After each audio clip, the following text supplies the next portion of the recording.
Mga kapatid, wait, don't scroll. Huwag mo muna i-scroll kasi may mahalagang mensahe lang sa'yo si God sa pamamagitan ko. Pero kapag in-scroll mo yan kapatid, para mo na may binaliwala yung mahalagang mensahe niya sa'yo. Kapatid, bibigyan lang kita ng 5 pag-atake ni Satan sa'yo. Number 1, tutuksuhin ka niya na manood ng mga kahalayan. Gaya ng mga sumasayaw sa TikTok na kababaihan na yung kasuotan nila ay nabahira na ng kahalayan at yung panonood ng pornografiya. Tutuksuhin ka niya upang ikaw ay magkasala ng pangangalo niya sa babaeng iyon sa iyong puso.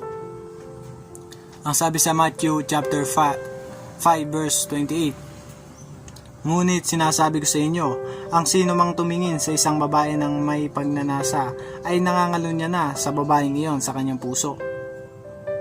Kaya para makaiwas sa mga panunukso ni Satan, kapatid, takbuhan mo yan. At scroll mo yung mga ganyang video sa TikTok. Ang panoorin mo yung mga ganitong video, yung mga ginagawa ng mga mananampalataya na pagbabahagi ng salita kasi may mapupulot ka dito kapatid. At pwede mo pang maipamuhay yung sinasabi nila sa'yo. At ipanalangin mo rin na hindi ka matukso ni Satan. Iwasan mo yung mga panonood ng ganyang video kasi kapatid, magkakasala ka sa ating Panginoong Hesukristo. Sa mga sumasayaw dyan sa TikTok, hindi naman po masamang sumayaw sa TikTok. Ilugar niyo po ang inyong pagsayaw.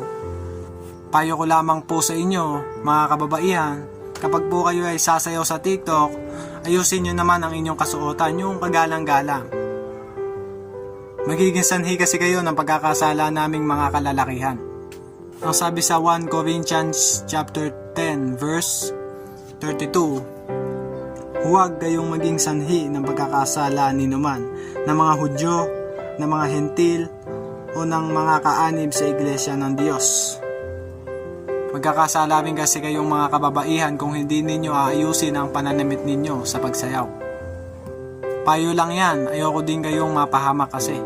Kaya maging kagalang-galang ang ating kasuotan sa ating pagsasayaw, mga kapatid. Yan lamang ang ibabahagi ko sa iyo ngayon. Sana marami kang natutunan na isa puso at na isa isip. Kapatid, salamat sa panonood. Pakishare na lang para mas maraming makapanood ng video ito at malaman nila ang katotohanan.